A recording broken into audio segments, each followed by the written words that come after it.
Hello, my name is Ginnie, and I am the illustrator behind Corazon Aquino from the Little People Big Dream series. Today we will be talking about little Cory and do a tiny little workshop about color. Let's start by talking about little Cory.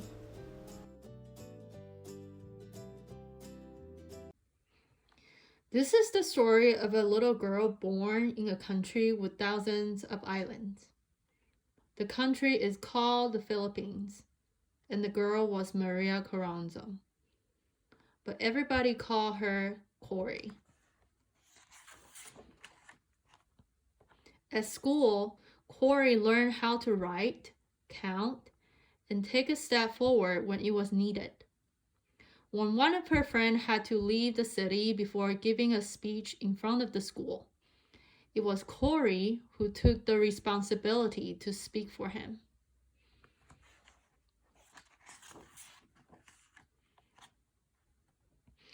She was still very young when her parents sent her to study abroad in America.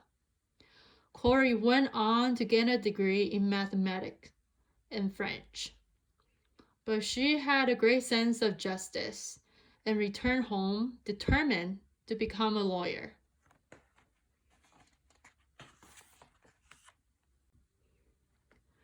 Cory was studying law at university when she became close with a student as honest and as bold as her.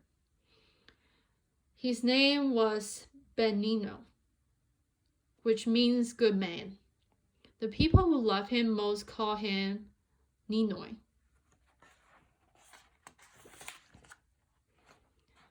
Cory and Ninoy were inseparable, and when Ninoy decided to become a politician to help improve the lives of all Filipinos, Cory sold her most beloved heirlooms to support him.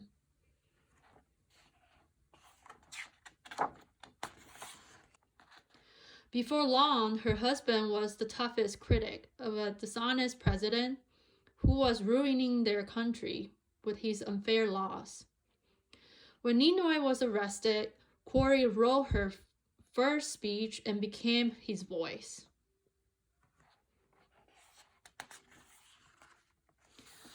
Then one day, the president decided that he would make all the decisions without listening to his people.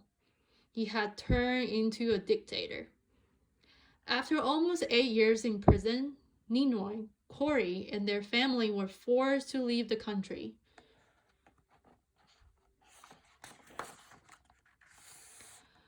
The Aquinos moved to Boston, where they spent the happiest 3 years of their lives.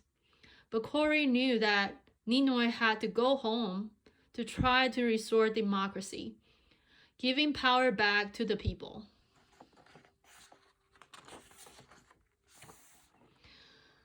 Oh, very sadly, Ninoy had just landed home when he was killed. Cory was now all alone, and yet she wasn't. Millions of people threw aside their fear and stayed by her side at the funeral, showing her their love and support.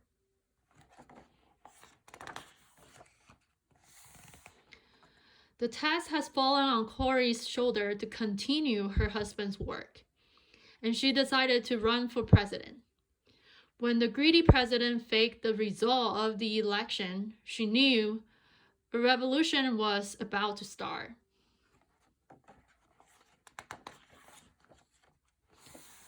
During 4 long days, millions of people armed with courage took the street and proclaimed Cory president of the Philippines. It was a victory for democracy and the end of a dictatorship. The whole world was watching when Cory became the first female president of the Philippines. There she was, the courageous woman who brought democracy back to the country with thousands of islands.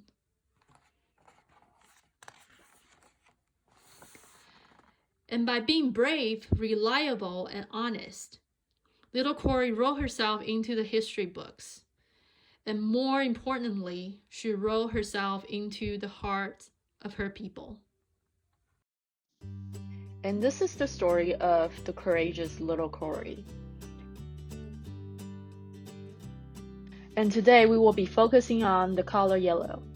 Why is yellow so significant in the story? The people power evolution in 1986 in Philippines is also referred as the Yellow Revolution, a nonviolent revolution against the dishonest President Marcos and his dictatorship. The color yellow was inspired from a song called "Tie a Yellow Ribbon Round the Old Tree." Oh, tie a yellow ribbon round the old tree. The color of yellow was the color of Ninoy Aquino, Cory's husband. The use of color was followed by the assassination of Ninoy after his return from exile. The color of yellow was then a symbol of fighting against oppression, the dictatorship of Marcos, and eventually became related to the new president Corazon Aquino. Now it's a color that is associated with the Aquino family.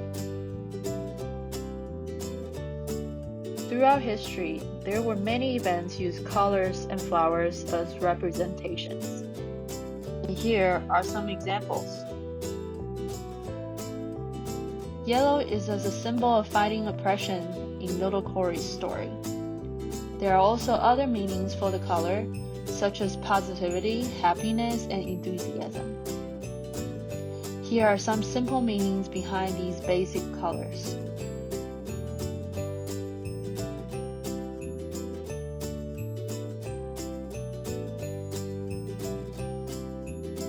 Your project today is to create something with color or flower that represent historical events or just to inspire people. Let's spend some time to do research and gather the art supplies.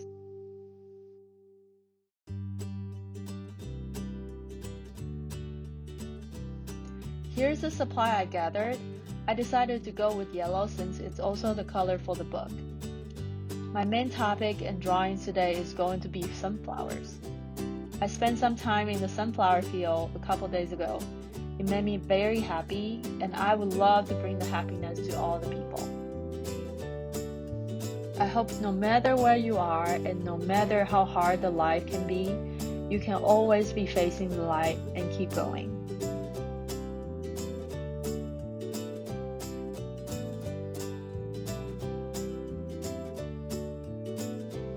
The idea of this project is to create something to inspire people with color or flowers. I've decided to use my felts to create a sunflower banner and also use my scan-in drawings to create sunflower patterns.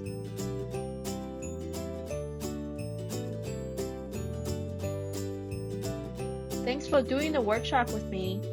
Special thanks to Quarter Kids, Moonlight Books, and Maria for the opportunity. After you finish the project, share it on social media and #DrawingWithGenie. I will be picking out one winner to give my sunflower drawing. Good luck!